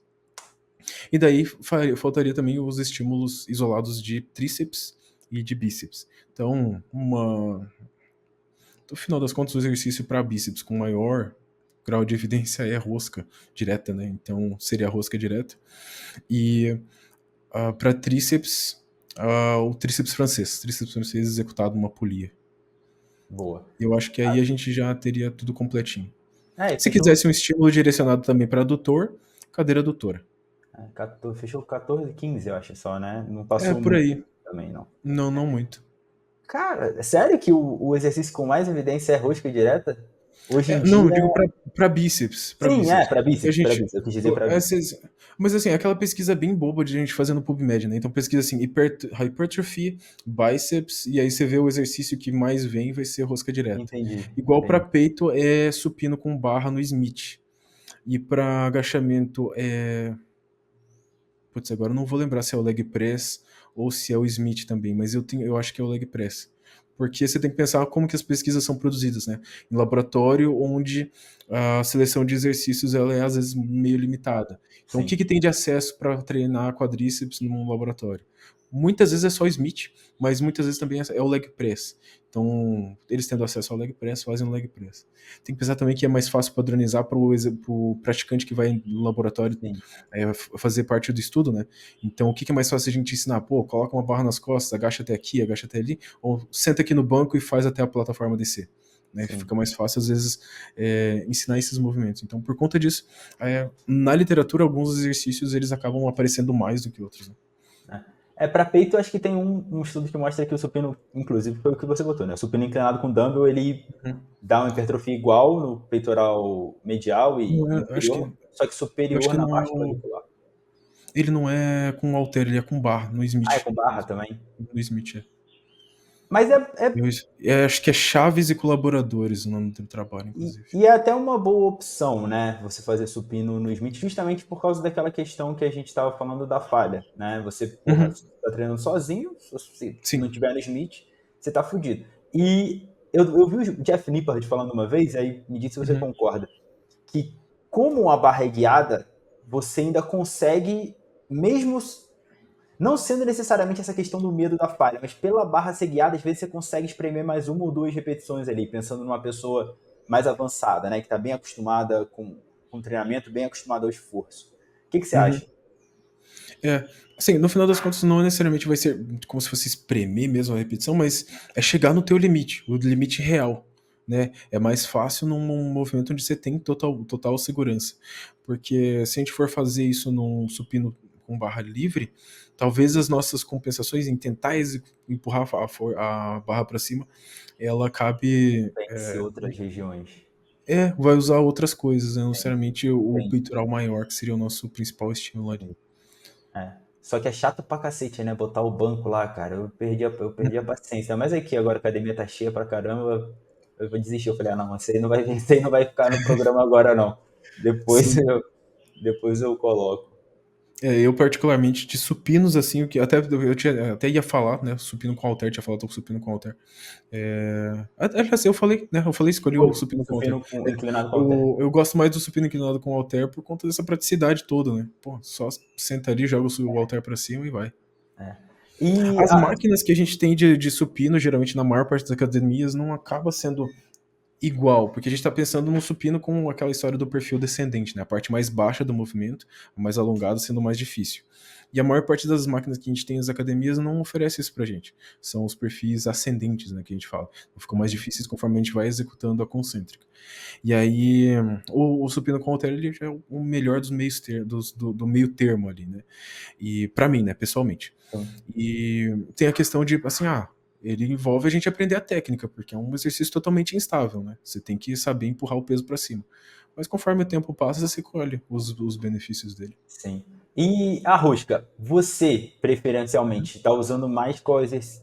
colocaria qual exercício de bíceps? Com halter. A Diz que rosca com normal halter. rosca normal com Sim, halter.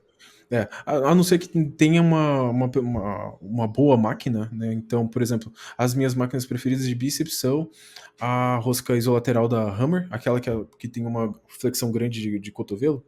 Ela eu acho uma excelente máquina, porque aí você consegue fazer unilateral. A maior parte das pessoas encaixa ali, então desde uma mulher pequena, baixinha, consegue, assim como você vê às vezes uns caras de 2 metros e poucos de altura encaixando bem na máquina. Então ela é uma máquina bem permissiva com relação a isso. E para outras posições de bíceps tem. Provavelmente eu pensaria em alguma coisa com polia, algum setup com polia, com cabo, O que para eu tenho substituir o halter. o que eu tenho feito, que é inclusive do Jeff Nippard, é o Bayesian, não sei se é dele, né, mas enfim, acho Uhum. que é o Bayesian Curl, né? Você Eu chega. acho que quem cunhou esse termo foi o Menno Henselman. Ele que Ah, meio tá. que deu esse nome para ele, porque o nome Entendi. do método do Menno é método bayesiano, ele fala Ah, tá. Bayesian Pode crer. bodybuilding, alguma coisa assim, né? Pode Daí crer. ele que meio que popularizou com esse nome. Entendi. Entendi. Aí o Jeff Nippard inventou uma loucura agora. Não sei se você já viu, mas é uma rosca que a polia vem de cima para baixo. Ao invés dela ficar aqui na linha da mão, ela vem de cima Uhum, para baixo. E aí você tá aqui uhum. assim, né? E aí é só essa movimentação aqui que você faria. Depois Ah, dá uma sei. olhada. Depois dá uma olhada Nossa, no bem perfil diferente. dele lá. Vou dar uma procurada ali pra ver como é que é. Porque a gente Ele tem falou. motivos para tentar fazer um bíceps com o braço aberto, né? Porque a gente Então. conseguiria, a gente coloca a cabeça curta mais alinhada com a origem dela, que é essa mais interna, e a cabeça longa também, fica mais confortável, assim, né? É, Daí, só que essas mudanças de comprimento em função da posição de ombro no bíceps, elas são bem discutíveis por conta de muito do que está atravessando o ombro, né, daqui para cima, ser só tendão. Então não tem muito ventre muscular aqui para cima. Então talvez não necessariamente que a gente esteja alongando ali seja músculo, né, seja mais tendão.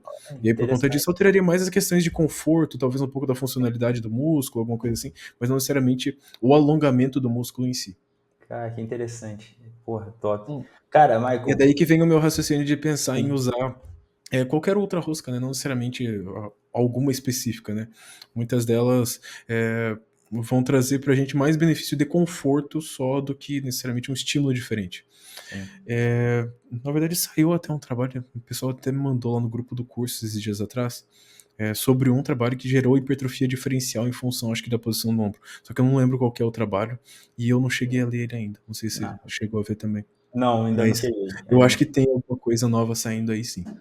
Que legal, que legal. Muito, muito interessante. Cara, Michael, porra, sinceramente, cara, esse episódio aqui foi exatamente o que eu queria. Porra, a pessoa, qualquer pessoa, a pessoa que entrou na academia ontem, ela vai sair daqui sabendo um pouco melhor sobre o que ela precisa Uhum. fazer, sobre Sim, como ela precisa agir, né? E acho que era esse o sim. nosso objetivo principal.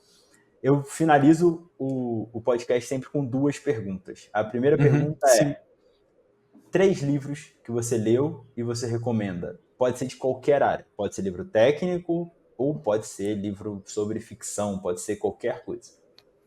Nossa, isso é difícil, porque você tá vendo aqui que Eu tô vendo, eu tô vendo. Na hora que você eu, entrou, eu, eu quer dizer, já leio tinha visto bastante. nos seus vídeos, né? Mas enfim, na hora que você entrou, eu falei, caralho, essa daí vai ser complicada para ele. Eu leio bastante, então, assim, pô, recomendação de livro, assim, na área de hipertrofia, as duas mais certeiras, na realidade, se fosse pensar em recomendações de livro para para treinamento de forma geral. Tem três que são escolhas bem certas, mas dois deles não estão disponíveis em português. Então, um deles é o Ciência e Desenvolvimento de Hipertrofia do Brad Schoenfeld. Uhum. Então, esse tem em português. E ele é muito bom, mas tem que pensar que ele é um livro, e ele é um livro texto, né? Então é um livro bem pesadão. Mas mesmo sendo um livro texto, você consegue acompanhar ele se você fizer uma pesquisa básica com os termos que você não for entendendo. Então, ele é um bom livro para quem quiser entender sobre hipertrofia. Como livro-texto, ele acaba ficando desatualizado conforme o tempo vai passando, então tem coisa nele que já pode ser mudada, e a gente, né, uma pesquisa rápida, a gente consegue atualizar o que tem dentro dele. mas ele é um bom ponto de começo. Os outros dois livros que seriam daí, não necessariamente para quem está ouvindo, mas talvez os profissionais estivessem ouvindo, seriam o Manual da NSCA, também é editado pelo Brad Schoenfeld. Ele é uma edição de 2021, ele tem uma capa verde, só que ele não tem disponível em português. E é também um manual, não necessariamente da NSSA, mas ele é. Deixa eu procurar. Eu acho que é Steve Hall o nome do autor. Deixa eu só procurar rapidinho ele na minha mídia social. Ele também já publicou bastante. É Paul Hall. O livro que ele publicou, o manual da NSSA que eu mencionei, ele é o guia para tudo dentro da carreira de personal trainer, para uma pessoa saber. Então, desde o treinamento resistido, treinamento cardiovascular, treinamento de flexibilidade, aquecimento, públicos especiais, tá tudo descrito ali. Tem até uma parte sobre negócios, né, como desenvolver negócios, mas num contexto americano. Então, se a pessoa quisesse uma base para se formar profissional, aquele ali é um bom livro. O livro do Paul Hu, né, ele é de forma geral, então ele aborda muito mais condicionamento. E daí ele tem, então, toda a base científica para entender condicionamento e como prescrever treinamento, inclusive o acessório né, então o treino dentro da academia para auxiliar uma pessoa que quer correr mais, que quer performar melhor num esporte que depende de condicionamento, mas também o treino cardiovascular realmente, então corrida, né, remo, natação, todo esse tipo de coisa. Então são os 3 livros técnicos. Se não precisasse, porque eu tenho esses 2 técnicos que são em inglês, eu teria que pensar em outros 2 para indicar. Mas acho que deixa Deixa para esses aí? os profissionais verem a importância de você falar inglês, entendeu? Até porque, Ah, cara, sim, como é que também. você, como é que você se atualiza dos estudos? Como é que você vai ter que esperar alguém ler ou você vai ter que, assim, eu sei que daqui a pouco a inteligência artificial vai traduzir do jeito que tem que ser traduzido, mas por enquanto ainda não é. Não adianta. Na hora que a gente bota lá a tradução automática, e quando você não tem o mínimo de conhecimento sobre a língua, mesmo a tradução, acho que eu não sei se a inteligência artificial vai chegar nesse ponto, sabe? De que é o ponto de interpretação de texto mesmo, né? Uhum, Na hora que a gente sim. traduz literalmente, às vezes algumas coisas se perdem, que são Uhum. importantes. Né? Então, acho que deixa como uma dica, assim, ó. Se você quer ser Eu um acho que é bom importante. profissional, pô, busca essa área aqui também, né? Busca essa área Uhum, aqui com também, certeza, eu acho que é importante. com Agora, certeza. 3 livros de hobby aí que você lê ou que você gosta. 3 livros de hobby que vem. Tem um aqui, ó, tem 2 aqui do lado de cá, que são 2 dos meus preferidos, ó. O Hobby como Artista e o outro é o Guerra da Arte. Os dois, o Guerra da Arte ele é mais difícil de encontrar hoje em dia físico, mas tem PDF por aí. E ele é muito bom. Então são 2 livros para quem lida com a vida criativa de forma geral. E o outro que eu acho que dá para indicar, inclusive desse mesmo autor, do Austin Kleon, chama Siga em Frente. Ele é um livro que ele escreveu na época da pandemia, que foi quase como assim um chamado para as pessoas manterem a esperança no trabalho delas, né, e naquilo que elas estavam fazendo, não só o trabalho, mas em todos os tipos de, digamos, empreendimentos pessoais, né. Então, pô, ir para academia é um deles, né, seguir uma vida mais saudável é um deles, cuidar melhor da família, né, na pandemia as pessoas estavam mais dentro de casa, convivendo umas com as outras, então permanecer nesse estado mais saudável é importante. E o Siga em Frente, ele fala muito sobre vários aspectos desses. Então, o Hobby como artista é um deles, aí tem o Guerra da Arte, o outro, e o Siga em Frente, são bons livros para indicar para o público de forma geral. Ótimos livros e o Guerra da Arte tem em português ainda, mesmo sendo físico, mas está com outro nome. Chama Como Superar Seus Limites Internos. Sério? É, Eu porque sei que tem a Lucinela a Galvão, ela pegou Lucilena Galvão. e fez, né? Ela pegou a autoria, eu acho, e fez a tradução, pegou os direitos, na verdade, e fez a Uhum. tradução e colocou um prefácio, alguma coisa assim, se eu não me engano. Só que ela mudou o Sério? nome. Não sei por que eles mudaram o Uhum. nome, mas tem. E tem o outro também, né? Torne-se um profissional, né? Turn Pro. Uhum. Sim. Então Se eu não me tem. engano, agora que você falou, a Lucilena Galvão ela teve uma palestra, porque ela dava uma aula disso e uma das palestras ela ficou bem popular assim, com esse nome, né, Superando Seus Limites Pode ser Internos, isso. que era Pode ser. justamente baseada no livro, né? Mas ela, como filósofa, ela deu uma incrementada na palestra lá. Sim. Eu acho que então o livro deve ser É, deve no ser mesmo isso. mote. Deve ser isso. Eu gosto de livro, já vou sair procurar para Boa, comprar. boa. E a pergunta final, cara. O nome do podcast é Seeking Growth. Então, o que significa buscar crescimento para você? O que significa buscar crescimento? Essa é uma boa pergunta, hein? Eu acho que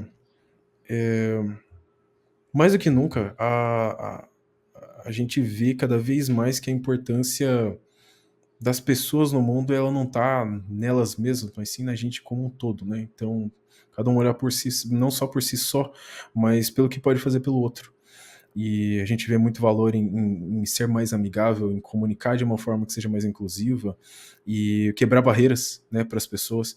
Então, eu acho que o se tornar maior, ele envolve muito disso. Quanto que eu consigo me conectar com as outras pessoas, né? Fazer a diferença na vida das outras pessoas, tornar, nem que seja o dia da outra pessoa um pouco melhor, né?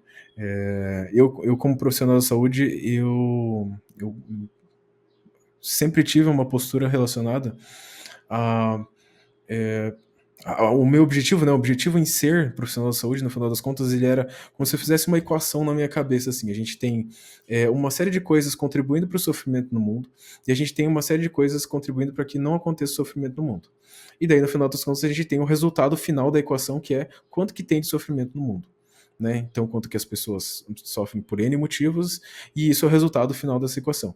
Eu queria fazer parte da equação do lado que tira sofrimento, né? Então, eu não queria contribuir para mais. Então eu acho que isso é se tornar maior. É você, pelo menos, não contribuir para mais, né? Então você se tornar um saldo positivo na vida das pessoas, principalmente de todo mundo que está ao nosso redor, né? E da forma como a gente puder. Às vezes pode ser simplesmente sair de casa, dar um bom dia para uma pessoa que não recebeu um bom dia nunca, né? Dar bom dia para o porteiro. Às vezes pode ser realmente você ligar a câmera, gravar um podcast e acessar milhares de pessoas e falar alguma coisa que possa melhorar a vida delas de alguma forma. Então, eu acho que o tamanho do crescimento ele independe, né? Eu acho que o que importa mais é a gente buscar fazer isso, né? Então, acessar as pessoas e se tornar um saldo positivo para elas. Pô, sensacional, Michael. Onde é que a galera pode te encontrar nas redes sociais, acompanhar seu trabalho, adquirir seus produtos? Pode falar tudo aí. Ah, tá. O meu principal foco de trabalho é o trabalho educacional. Então, eu vendo um curso onde eu ensino como treinar para hipertrofia. E esse é o meu, né, o meu grande foco de trabalho hoje em dia. Eu veiculo ele e todo o meu trabalho, o meu material educacional, inclusive o gratuito e tudo mais, dentro da minha mídia social, que é Matias Maicon. Deixei ali o meu arrobazinho, não sei se vai aparecer nesse vídeo aqui, mas é arroba Matias Maicon, Maicon é com Y, e lá, então, no meu perfil, vai ter os links para acesso ao curso e tudo mais, mas também tem todos os meus vídeos onde eu falo sobre comunicação em ciência, sobre a gente quebrar barreiras, sobre a gente ser mais otimista com relação ao movimento, né? Então, eu gosto de falar que eu sou eu tenho um movimento pró-otimismo biomecânico, né? Que é a gente se mover da forma que a gente precisa sem medo das coisas acontecerem. E tem tudo isso lá no meu perfil, junto com muita coisa relacionada à parte mais técnica do treino de hipertrofia. Então, análise de exercícios, análise de equipamentos, análise de treinos e todas essas. Muito disso que a gente viu aqui no perfil hoje, com bastante riqueza de detalhes. Então, como o meu foco educacional acaba sendo mais o profissional ou pessoas que estão bem mais envolvidas com o treinamento, às vezes o linguajar fica meio técnico, mas de forma geral, eu relato muito da minha rotina de treinos e tal, de uma forma mais espontânea. Então, tem conteúdo para todo mundo lá no perfil, né? O pessoal vai encontrar alguma coisa. Às vezes também tem um pouco de humor quebrado, né? Meio zoado, porque não é todo mundo que entende, às vezes as pessoas se ofendem um pouco, mas é normal pra gente que tá lidando com a mídia social, né? Faz E parte. eu tenho uma parceria com a Growth, então eu tenho um cupom, que é o cupom MAICAO, MAYCAO, e que para as pessoas que já consomem suplementos da marca, né, podem me ajudar no meu perfil, usando o cupom lá na compra, ganham um descontinho e tal, e ajuda a manter esse trabalho, principalmente o trabalho gratuito, né, no perfil. Então, são as duas principais formas. Tá tudo aqui na descrição, tanto o link do curso quanto o link do perfil do Michael. Eu vou botar o cupom dele aqui na descrição também, para todo mundo lembrar e ver como é que escreve, para não ter dúvidas. E sigam, porque, cara, é um puta de um perfil, um cara sensacional. Eu não preciso falar, mas vocês já ouviram 1h30 aqui dele compartilhando conhecimento pra caralho com vocês. Então sigam, porque vocês não vão se arrepender. Michael, muito, muito, muito obrigado mais uma vez. Eu que agradeço, Axel. Eu agradeço mesmo. E mais ainda o teu trabalho em relação a justamente quebrar barreiras. Eu acho que isso é muito importante. E quanto mais a gente conseguir fortalecer pessoas que contribuem para isso de alguma forma, mais todo mundo tem a ganhar. Então, eu agradeço mais uma vez por esse espaço e parabenizar mais uma vez pelo trabalho também. Obrigado. Muito obrigado. Muito obrigado. Tamo junto. E até uma próxima, porque ainda tem muita coisa pra gente falar ainda. Com certeza, me disponibilizo já desde já. Boa. Valeu, abraço. Abraço.